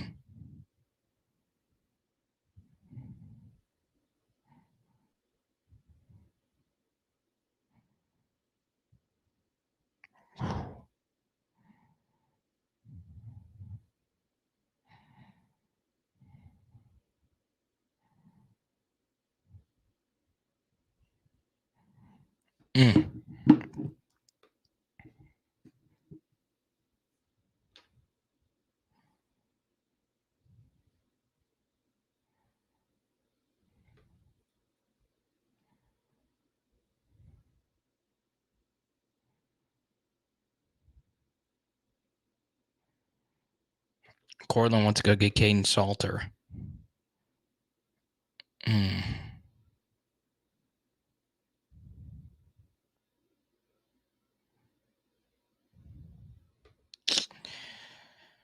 Yeah, true. And Mordecai at SMU was fine.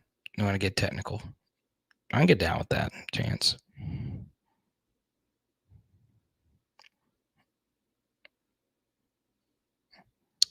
Hell yeah, exotic pig. Okay, let me send it to you again, man. Yeah, man. I'm that's about the same distance I have to go, so you can make a day trip out of it. I'll be there all day, so 10 a.m. to 5 p.m. and you can come sit in my booth, man, if you want to come chill. That's what's cool about it. They give me some room to set up, and Tyler. I don't think Tyler Townsend's in here. He'll be there as well. Big PHL supporter, and yeah, man, it's a really cool environment, and you know, you get a chance to hang with players. You know, Patrick Queen was at our last one, and literally he was just chilling with us. It was crazy. Michaela Williams was just sitting there chilling with us, and Dre Jenkins. It's obviously crazy. 3 very successful people, especially Michaela and Patrick with the seasons that they've had. I think both have exceeded expectations this year. Okay.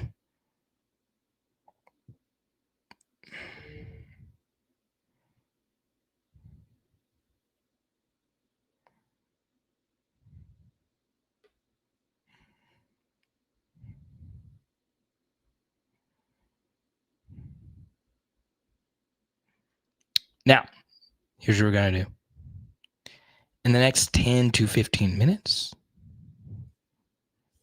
I'll take as many questions as we possibly can. If you super chat, we'll keep the party moving. Okay.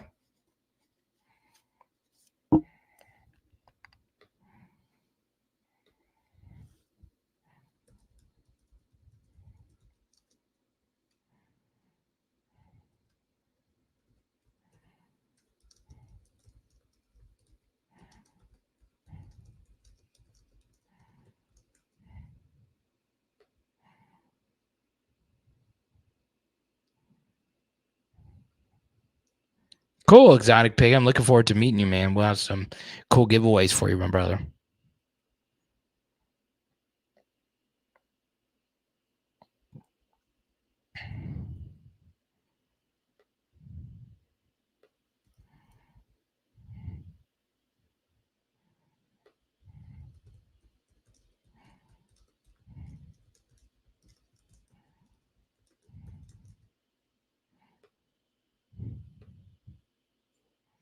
What's up, TT? I know you'll be there, man. If you're off work, obviously, but it's an all-day event, so if I don't see you, I get really sad. I look at Tyler rocking the PHO merch he got on powerhourlsu.com. It's not just Tyler, it's his kid. I got to meet Tyler and his kid. We got to take a photo together, and I still have it. I cherish it. It's really cool. Some young PHLers. So, yeah, that's a photo I just saw on Twitter, and obviously I'm working the phones right now. I do think he's about to commit, though. Let's go to Dwayne.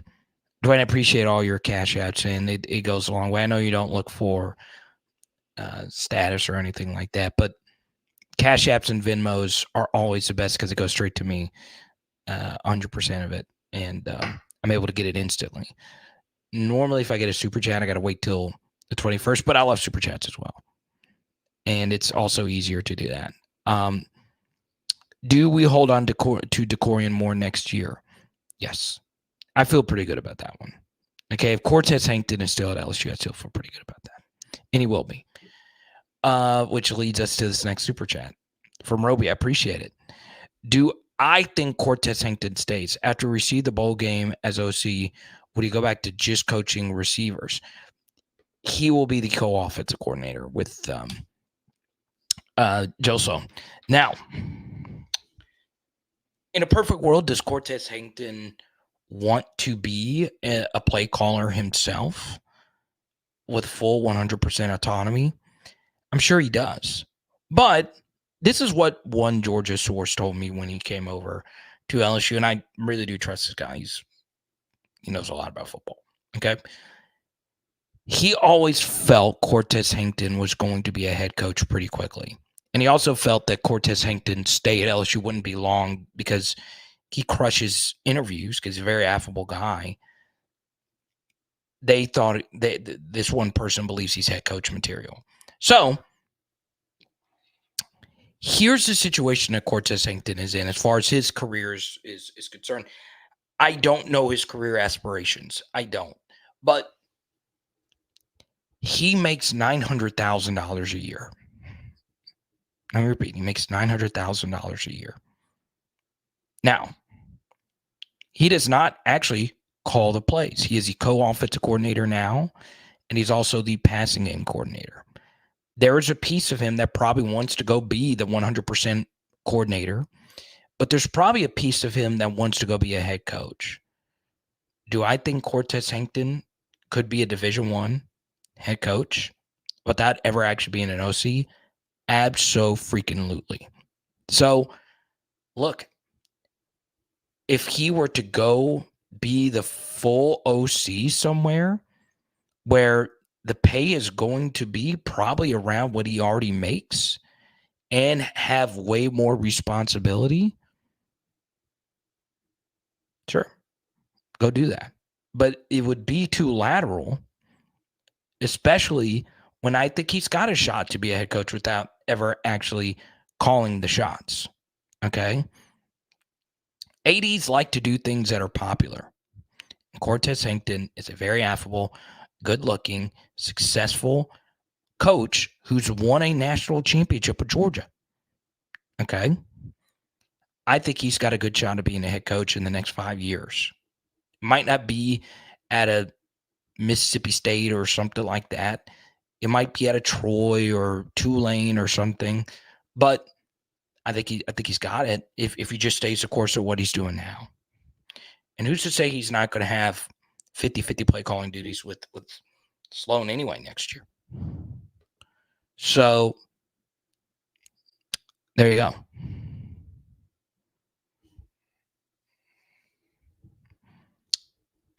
Let's go to the one that got away for a $10 super. I appreciate you.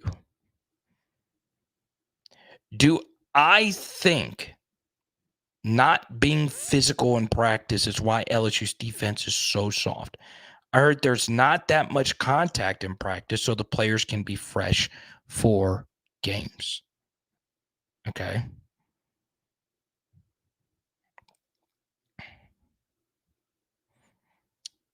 So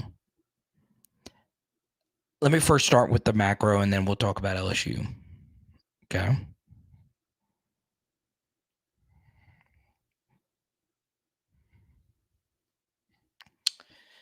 Obviously, contact on all levels of football has gone down. I played high school football 10 years ago, or longer than that, actually. And our practices were obscenely physical. Obscenely physical. I mean, full speed drills, bring people hard to the ground. We're trying to knock each other out kind of stuff. And we were dog tired in games. When I look back on it, it's just crazy. So I was on that end of the spectrum. But even though our teams weren't that good in my final years when I played, we still tackled. I mean, we still played well. I mean, we still were physical on defense, but we were tired. Okay, so you can go too hard. And if you were to hurt someone in practice, it sets you back. So could practices be more physical? Sure.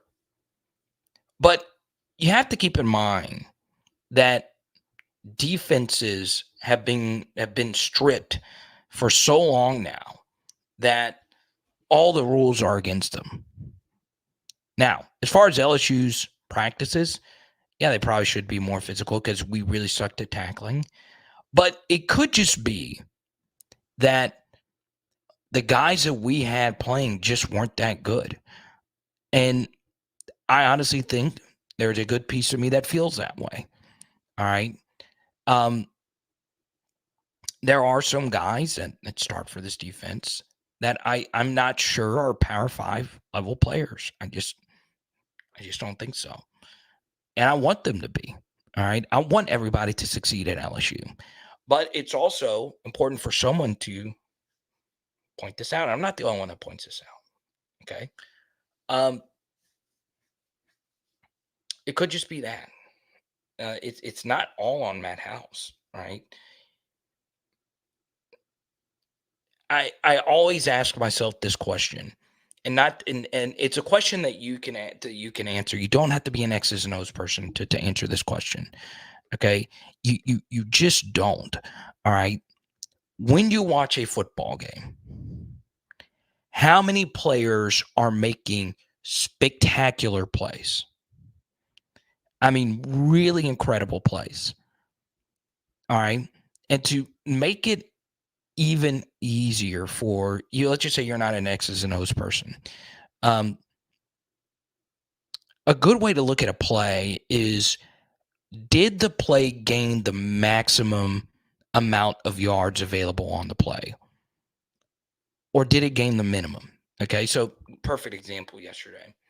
JV and Toviano had an unbelievably physical tackle. The play was perfectly blocked, and Toviano had a one-on-one opportunity to tackle someone. He not only tackled him, the running back, who had a full head of steam, did not gain a molecule of extra yardage on the play. We lost the absolute bare minimum. Okay? That goes a long way for me. That shows me upside. That shows me playmaking ability. Yeah, there wasn't a fumble. Yeah, we ended up giving a score later on in the drive. Yeah, Toviano had other really rough moments in the game. But that was a big play for me, okay? There wasn't a whole lot of that. And I go back to the 2020 defense. That was terrible. It was bad. There were still a lot of guys out there that made some absolutely ridiculous plays. This year, there just wasn't a lot of playmaking. Like, there were times where Jordan Jefferson did something ridiculous. Braden Swinson did something ridiculous. Whit Weeks did something ridiculous. Andre Sam did something ridiculous. But those were so few and far between. Okay? Were we in the best spot to make plays? No. Were we physical? No.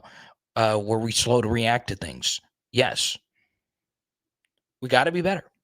We've got to be better. Pat, who's newer, welcome back. Good to see you, man. I keep going back to the selfie. Goodness gracious. This is what I'm looking for from a photo. You got an LSU hat in the middle of the Rockies or wherever this is.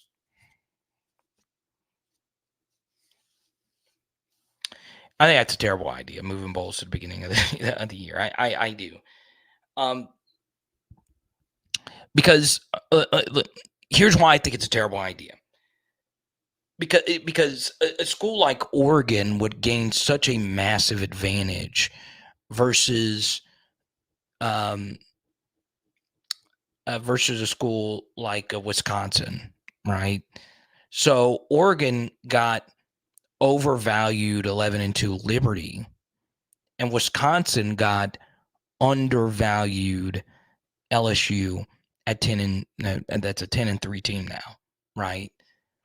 That's a big advantage for Oregon over Wisconsin, right? And the bowl game is a reward for that team, right? So you're rewarding the next year's team with something they had nothing to do with. Now, some of those players had something to do with it, so that's not entirely true. But that iteration of a team had nothing to do with it. And there's so much coaching turnover. So, do I want the next head coach to reap the benefits of the previous coaching staff? I just don't like that idea. And I like Pate. I do. I just don't agree with that decision. But that's a good thing. I've chatted with Pate before on Twitter, and he's obviously really good at what he does. But that's the brilliance of it,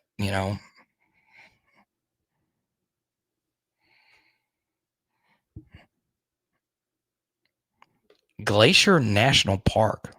That's cool, man. If that's a glacier, though, is that a glacier?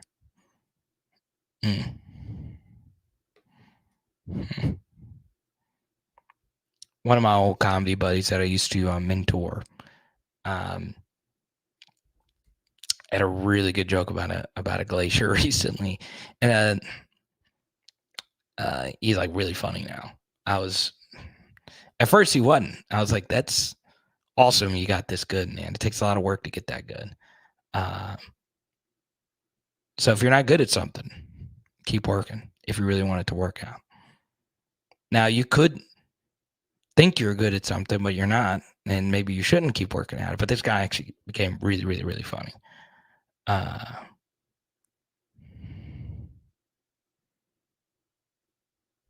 Oh, okay. So it wasn't Pate's idea. They were just discussing it. Okay.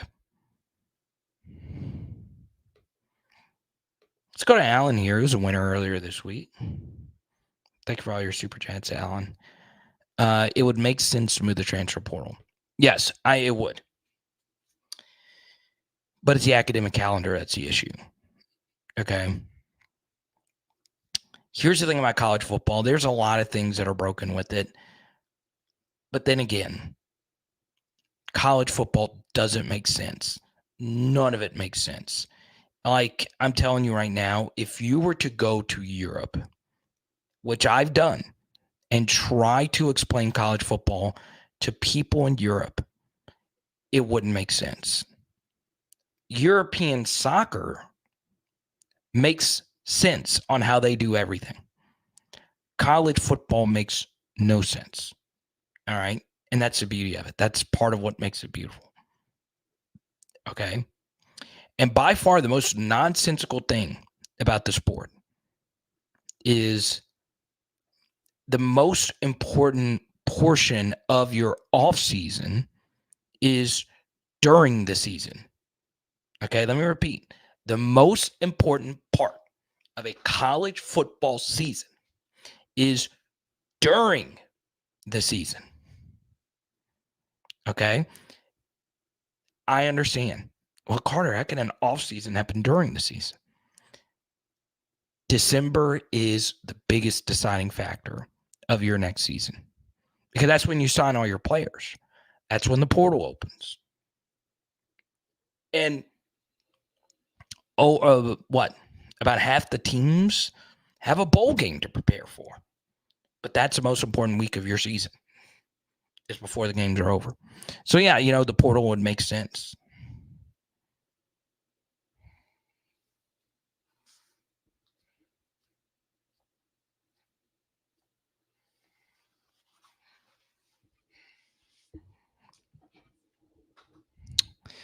Oh, yeah, LD88. I won't tell that story again, because when I tell the story, it makes me burst out into laughter every time, to no failure. I've done it once. I only do it during special. If it's the dead of the off season, I'll tell it again. But I'll actually get the comic on to tell the story himself. And it is way funnier than any joke he's ever told. And it's funny because I had him on CBS Radio on an affiliate in the East Coast tell the story. And it's a story of a failure. So he doesn't actually tell the story on stage. And I was very gracious. He told the story on CBS Radio for me. It's just so, I don't even want to think about it, because it really is that good. And this comedian is actually really funny. He's probably the funniest headliner I've ever worked with. That doesn't mean he's the biggest name headliner I worked with, but he's definitely top 3 funniest I've ever worked with. He's a very funny guy. Okay.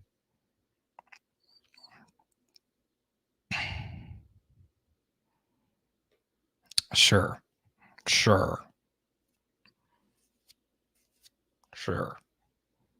Edward O., the Nuss Bus driver. I'll put you on the record. But what if he doesn't do those things? Do you owe me anything? I still remember, you're supposed to send me some stuff. I'm still waiting.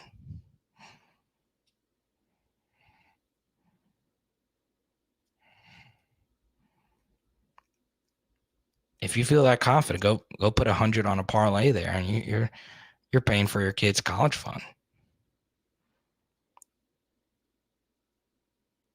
Hemmyhurt says he's about to go lay it down for the night. Could mean a lot of different things. Whatever iteration of that, whoever watching this wants to believe, you go for it. Best of luck. That's bus on the beans. Nah, it's not even Monday.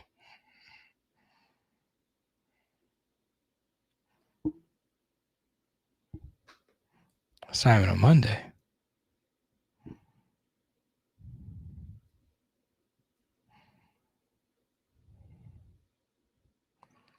Yeah, I don't know, Peg. It's because it's not aesthetically pleasing.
What up, bro? You've been hiding on me, Sam. You've been hiding on me, bro. I'm telling you, man. The dentistry and shoe design business must be popping right now. You must be busy. Shout out to you and the fam. Tell them I say hello. I got to know Samuel's family this year. They are really, really, really nice. And I will say this, Samuel had the best food I've ever had at a tailgate. Boudin stuffed gator. That was the best thing I've ever eaten at a tailgate. And if Steve Bean is still watching, you got to step your game up, bro.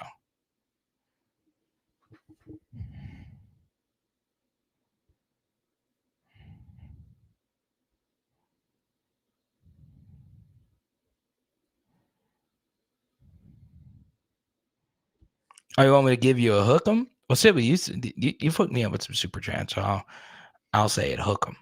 Hook 'em. Y'all are at y'all's lowest point. Actually, your lowest point was, you've had lower points, was the Strong era and the Herman era. Actually, everything post Mac Brown until now. So I'll give you a hook 'em. I'll give you a large hook 'em if Derek Williams transferred to LSU.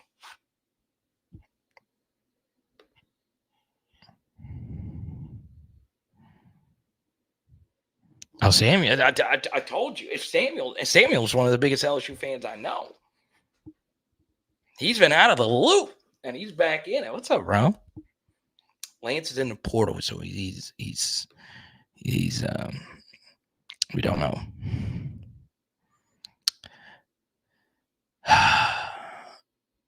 But I'm sorry to tell you that I'm out.